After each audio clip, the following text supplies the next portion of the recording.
മകളെ, കുരുക്ഷേത്ര യുദ്ധഭൂമിയിൽ കൗരവ പാണ്ഡവ സഹോദരന്മാർ തമ്മിൽ രാത്രി യുദ്ധം തുടരുകയാണ്. സൂര്യാസ്തമയത്തിന് ശേഷം യുദ്ധം തുടരാൻ പാടില്ലെന്ന് വ്യവസ്ഥ ചെയ്തിരുന്നെങ്കിലും അതെല്ലാം കാറ്റിൽ പറത്തി രാത്രിയിൽ പന്തങ്ങളുടെ സഹായത്തോടെ വെളിച്ചമുണ്ടാക്കി അവർ യുദ്ധം തുടർന്നു. കൗരവപക്ഷത്തിന് ഘടോത്കചൻ അതികഠിനമായ പ്രഹരങ്ങൾ ഏൽപ്പിച്ചപ്പോൾ അവരുടെ സഹായത്തിനായി അലായുധൻ എന്ന രാക്ഷസൻ എത്തിച്ചേർന്നു. ദുര്യോധനൻ്റെ അനുവാദം വാങ്ങി അയാളും കൂട്ടരും ഘടോത്കചനെ ആക്രമിക്കുവാൻ തുടങ്ങി. ഘടോത്കചന് അലായുധനിൽ നിന്നും വലിയ ആക്രമണങ്ങളെ നേരിടേണ്ടി വന്നു. ഇത് കണ്ട് ഭീമനും അലായുധനെ ആക്രമിക്കുവാൻ ശ്രമിച്ചു. എന്നാൽ ഭീമനും അയാളെ പരാജയപ്പെടുത്തുവാൻ കഴിഞ്ഞില്ല. ഭീമൻ പരാജയപ്പെടുന്നത് കണ്ട് ശ്രീകൃഷ്ണൻ ഘടോത്കചനോട് പിതാവിനെ രക്ഷിക്കുവാൻ ആവശ്യപ്പെട്ടു. അലായുധനും ഘടോത്കചനും തമ്മിൽ ഉണ്ടായ യുദ്ധത്തിൽ അലായുധൻ കൊല്ലപ്പെടുകയും വിജയം വരിച്ച ഘടോത്കചനെ എതിർക്കാൻ ദുര്യോധനൻ കർണനെ അയക്കുകയും ചെയ്തു. പക്ഷേ കർണനും പരാജയപ്പെടുകയായിരുന്നു. അപ്പോൾ ദുര്യോധനനും സഹോദരന്മാരും ഘടോത്കചനെ വധിക്കുന്നതിനായി കർണനോട് നിരന്തരം ആവശ്യപ്പെടുവാൻ തുടങ്ങി. അതിനായി കർണൻ്റെ കയ്യിലുള്ള വൈജയന്തി എന്ന ശക്തി പ്രയോഗിക്കുവാൻ ദുര്യോധനൻ നിർബന്ധിച്ചു. കർണൻ്റെ ദിവ്യമായ കവചകുണ്ടലങ്ങളും പടച്ചട്ടയും ഇന്ദ്രന് ദാനമായി നൽകിയപ്പോൾ ഇന്ദ്രൻ കർണന് കൊടുത്ത ദിവ്യമായ ഒരായുധമായിരുന്നു വൈജയന്തി എന്ന ശക്തി. തൻ്റെ ആജന്മശത്രുവായ അർജുനനെ വധിക്കുവാൻ കർണൻ കരുതി വച്ചിരുന്നതായിരുന്നു ഈ ആയുധം. പക്ഷേ ഘടോത്കചനെ തടയാൻ കഴിയാതെ വരികയും ദുര്യോധനൻ നിർബന്ധിക്കുകയും കൂടി ചെയ്തപ്പോൾ ഗത്യന്തരമില്ലാതെ കർണന് ആ ശക്തിയെ ഘടോത്കചനെതിരെ പ്രയോഗിക്കേണ്ടതായി വന്നു. അതേറ്റ് നെഞ്ചു പിളർന്ന് ഘടോത്കചൻ മരിച്ചു. മരിക്കുമ്പോഴും ഭീമപുത്രൻ തൻ്റെ ശരീരം വലിയൊരു പർവ്വതത്തോളം വളർത്തി കൗരവ സൈന്യത്തിന് മുകളിലേക്ക് പതിച്ച് ഒരക്ഷൗഹിണി സൈന്യത്തെ വധിച്ചു. ആ വിജയം കൗരവർക്ക് ഒരാഘോഷം തന്നെയായിരുന്നു. അപ്പോൾ ധൃതരാഷ്ട്രർ ചോദിച്ചു, സഞ്ജയ പറയൂ, പിന്നീട് അവിടെ എന്തെല്ലാം സംഭവിച്ചു? സഞ്ജയൻ പറഞ്ഞു, മഹാരാജാവേ, ഘടോത്കചൻ്റെ മരണത്തിൽ പാണ്ഡവർ വളരെയേറെ ദുഃഖിച്ചു. പക്ഷേ ശ്രീകൃഷ്ണ ഭഗവാന്റെ മുഖം പ്രസന്നമായിരുന്നു. ഭഗവാൻ അർജുനൻ്റെ ചുമലിൽ പിടിച്ചുകൊണ്ട് ആനന്ദ നൃത്തം ചെയ്തു. ഇത് കണ്ട് അർജുനൻ ചോദിച്ചു, മാധവ, അങ്ങ് എന്ത് ഇത്രമേൽ ആഹ്ലാദിക്കുന്നു? പാണ്ഡവരുടെ ആദ്യപുത്രനായിരുന്നു ഘടോത്കചൻ. ഭീമസേനൻ്റെ വാത്സല്യപുത്രനായിരുന്നു അവൻ, ഹിഡുംബിയുടെയും. അവരെ എങ്ങനെ സമാധാനിപ്പിക്കുമെന്നോർത്ത് ഉഴറുകയായിരിക്കും കുന്തി മാതാവ്. ഞങ്ങളാകെ ദുഃഖത്തിലാണ്. ഇതൊന്നും കാണാതെ അങ്ങ് മാത്രം എന്തിനു സന്തോഷിക്കുന്നു? ഘടോത്കചൻ്റെ മരണത്തോടെ പാണ്ഡവ സൈന്യമാകെ ഭയന്നിട്ടാണ്. ചിലർ യുദ്ധത്തിൽ നിന്നും ഒളിച്ചോടാൻ കാത്തു നിൽക്കുന്നു. എന്നിട്ടും അങ്ങ് സന്തോഷത്തിലാണ്. എന്താണ് ഇതിന് കാരണം? ശ്രീകൃഷ്ണൻ പറഞ്ഞു, പാർത്ഥ, ഘടോത്കചൻ വധിക്കപ്പെട്ടു. എല്ലാവരും അതിൽ ദുഃഖിതരാണ്. എന്നാൽ എനിക്ക് അതിൽ ചില സന്തോഷങ്ങൾ കണ്ടെത്തുവാൻ കഴിയുന്നുണ്ട്. കർണൻ്റെ കയ്യിലുണ്ടായിരുന്ന വൈജയന്തി എന്ന ശക്തി കൊണ്ടാണ് കർണൻ ഭീമപുത്രനെ വധിച്ചത്. എന്നാൽ ഘടോത്കചൻ ആ വൈജയന്തി കൊണ്ട് കർണനെയാണ് വധിച്ചതെന്ന് ഞാൻ പറയും. ദേവേന്ദ്രൻ നൽകിയ ആ ശക്തി അസാമാന്യ സവിശേഷതകൾ ഉള്ള ഒരായുധമായിരുന്നു. അത് കൈവശമുണ്ടായിരുന്നാൽ കർണനെ ആർക്കും വധിക്കുവാൻ കഴിയുമായിരുന്നില്ല. ഇപ്പോൾ അയാൾക്ക് അത് നഷ്ടമായിരിക്കുന്നു. അതിനാൽ കർണൻ്റെ മരണം ഉറപ്പായി കഴിഞ്ഞു. പാർത്ഥ, ആ ശക്തി ഉണ്ടായിരുന്നതിനാൽ നിന്നെ വധിക്കുവാൻ കഴിയുമെന്ന് കർണൻ കരുതിയിരുന്നു. ശത്രുക്കളോട് പോലും ദയവ് കാട്ടുന്ന തപോനിഷ്ഠനാണ് രാധേയൻ. പക്ഷേ ഘടോത്കചൻ തീർത്ത വിഷമവൃത്തത്തിൽ നിന്നും രക്ഷപ്പെടുവാൻ അയാൾക്ക് വൈജയന്തി ഉപയോഗിക്കേണ്ടി വന്നു. ഇന്ദ്രൻ നേരത്തെ തന്നെ കർണൻ്റെ കവചകുണ്ടലങ്ങൾ അയാളിൽ നിന്നും ചതിപ്രയോഗത്തിലൂടെ കവർന്നിരുന്നു. ഇന്ദ്രപുത്രനായ നിന്റെ രക്ഷയ്ക്ക് വേണ്ടിയാണ് അദ്ദേഹം അത് ചെയ്തത്.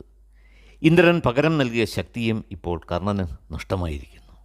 അതിനാൽ ശക്തികളെല്ലാം ചോർന്നുപോയ ഒരു സാധാരണ യോദ്ധാവ് മാത്രമാണിപ്പോൾ കർണൻ. കൃഷ്ണൻ തുടർന്നു, വിജയ, ഇനി കർണനെ വധിക്കുവാൻ ഒറ്റ മാർഗമേ ഞാൻ കാണുന്നുള്ളൂ. അയാൾ അശ്രദ്ധനായി നിൽക്കുക, യുദ്ധസമയത്ത് അയാളുടെ രഥത്തിന് എന്തെങ്കിലും കുറ്റങ്ങളുണ്ടാകുക തുടങ്ങിയ സന്ദർഭങ്ങളിൽ ഞാൻ നൽകുന്ന സൂചനകൾ മനസ്സിലാക്കി അയാളെ വധിക്കുക. അർജുന, നാം അറിയാതെ ഈ ഭൂമിയിൽ ഒന്നും നടക്കുകയില്ല. ബഗൻ, ഹിഡിംബൻ, കിർമീരൻ, അലായുധൻ തുടങ്ങിയ രാക്ഷസന്മാരെ നാമാണ് വധിച്ചത്. നിന്റെ വിജയം ഉറപ്പാക്കാൻ വേണ്ടിയാണ് ഞാൻ ശിശുപാലൻ, ജരാസന്ധൻ എന്നിവരെ ഒക്കെ വധിച്ചത്. നിനക്കറിയാമോ, ഇവർ ജീവിച്ചിരുന്നെങ്കിൽ കൗരവപക്ഷത്തിന് വേണ്ടി മാത്രമേ യുദ്ധം ചെയ്യുമായിരുന്നുള്ളൂ. പാർത്ഥ, നീ അറിയണം, പണ്ട് ജരാസന്ധൻ അഹങ്കാരിയായി എല്ലാവരെയും ദ്രോഹിച്ച് അടിമകളാക്കി വെക്കുവാൻ ആഗ്രഹിച്ചു. എന്നാൽ എൻ്റെ ജ്യേഷ്ഠൻ ബലഭദ്രരാമൻ അതിനെ അവഗണിച്ചു. ക്രുദ്ധനായ ജരാസന്ധൻ യദുവംശത്തെ ആക്രമിച്ചു. ബലരാമൻ്റെ നേർക്ക് അയാൾ ഒരു ഗദ ചുഴറ്റിയെറിഞ്ഞു. ജ്യേഷ്ഠൻ സ്തൂർണാകർണം എന്ന അസ്ത്രം കൊണ്ട് ആ ഗദയെ തകർത്തു. ആ ഗദ ചെന്ന് പതിച്ചതിൻ്റെ ആഘാതത്തിൽ അവൻ മാതാവായി കരുതേണ്ട ജര എന്ന രാക്ഷസി അടക്കം അനേകം പേർ മരണമടഞ്ഞു. ഭൂമി കുലുങ്ങുകയും പർവ്വതങ്ങൾ വിറകൊള്ളുകയും ചെയ്തു. അർജുന, 2 മാതാക്കളിൽ നിന്നും 2 ഭാഗങ്ങളായി ജനിച്ച ജരാസന്ധനെ കൂട്ടിച്ചേർത്ത് ജീവൻ നൽകിയത് ഈ ജര ആയിരുന്നു. അവൻ്റെ ശക്തി എന്ന് പറയുന്നത് ജരയും സർവസംഹാരിയായ അവൻ്റെ ഗദയും ആയിരുന്നു. അവ രണ്ടും നഷ്ടപ്പെട്ടിരുന്നതിനാലാണ് ജരാസന്ധനെ ഭീമസേനന് വധിക്കുവാൻ കഴിഞ്ഞത്. അതുപോലെ ചേതിയിലെ രാജാവായ ശിശുപാലൻ്റെ കാര്യം അങ്ങനെ തന്നെയാണ്. അവനെ ഞാൻ വധിക്കുകയായിരുന്നു. അതിന് നീയും സാക്ഷിയായിരുന്നല്ലോ. അധികാരം ഏറ്റവും കൂടുതൽ ദുരുപയോഗം ചെയ്യുകയും പ്രജകളെ കഠിനമായി ശിക്ഷിക്കുകയും ചെയ്യുന്നവനുമായിരുന്നു അയാൾ. ആയുധമേന്തി നിൽക്കുന്ന ശിശുപാലനെ നേരിടാൻ ദേവന്മാർക്കോ അസുരന്മാർക്കോ പോലും കഴിയുമായിരുന്നില്ല. അവൻ എന്നും പാണ്ഡവരുടെ മുന്നിൽ ഒരു വെല്ലുവിളി തന്നെ ആകുമായിരുന്നു. അതിനാലാണ് ഞാൻ അവനെ വധിച്ച് നിന്റെ വിജയം സുനിശ്ചിതമാക്കിയത്. നിനക്ക് ഓർമ്മയുണ്ടല്ലോ അർജുന, ഏകലവ്യനെ. അവൻ അസാമാന്യ സിദ്ധിയുള്ള ഒരു യോദ്ധാവായി കൗരവപക്ഷത്ത് ചേർന്ന് നിനക്കെതിരെ യുദ്ധം ചെയ്യുമായിരുന്നു. അതറിഞ്ഞുകൊണ്ട് നാം തന്നെയാണ് അവൻ്റെ പെരുവിരൽ മുറിച്ചു മാറ്റിച്ചത്. പാർത്ഥ, ഇത്തരത്തിൽ അധർമ്മ പ്രവൃത്തി ചെയ്യുന്നവരെ വധിക്കുവാൻ വേണ്ടി കൂടിയാണ് ഞാൻ അവതാരമെടുത്തിട്ടുള്ളത്. ഇന്ന് നാം തന്നെയാണ് കർണനെ കൊണ്ട് ഘടോത്കചനെ വധിപ്പിച്ചത്. ഭീമപുത്രനാണെങ്കിലും അവൻ ധർമ്മവിരോധിയായിരുന്നു.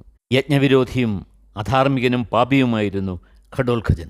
ഇന്ന് കർണനത് ചെയ്തില്ലായിരുന്നുവെങ്കിൽ അവനെ നാം തന്നെ വധിക്കുമായിരുന്നു. ഈ വധം ഒരു പരാജയമായി കാണേണ്ടതില്ല. ധർമ്മ സംസ്ഥാപനമാണ് എൻ്റെ ജന്മലക്ഷ്യം. പാർത്ഥ, നിനക്ക് കർണനെയും ഭീമന് ദുര്യോധനെയും വധിക്കാനുള്ള വഴികൾ നാം കണ്ടെത്തിയിട്ടുണ്ട്. അത് ഞാൻ പറഞ്ഞു തരാം. പക്ഷേ നിങ്ങൾ ശ്രദ്ധിക്കേണ്ട കാര്യം മറ്റൊന്നാണ്. പാണ്ഡവ പടയാളികൾ യുദ്ധം ഭയന്ന് പിന്തിരിഞ്ഞിടുകയാണെങ്കിൽ കൗരവർക്ക് വിജയം സുനിശ്ചിതമാണ്. അതിനാൽ യുദ്ധത്തിൽ ഉറച്ചു നിൽക്കുവാൻ നിങ്ങൾ അവരെ സജ്ജമാക്കുക. അപ്പോൾ ധൃതരാഷ്ട്രർ ചോദിച്ചു, സഞ്ജയ, നമ്മുടെ കൂട്ടത്തിൽ അർജുനനെ വധിക്കാൻ കഴിവുള്ളത് ആസൂതപുത്രൻ കർണന് മാത്രമാണ്. അതിനുവേണ്ടിയല്ലേ ഇന്ദ്രൻ അവന് വൈജയന്തി നൽകിയത്?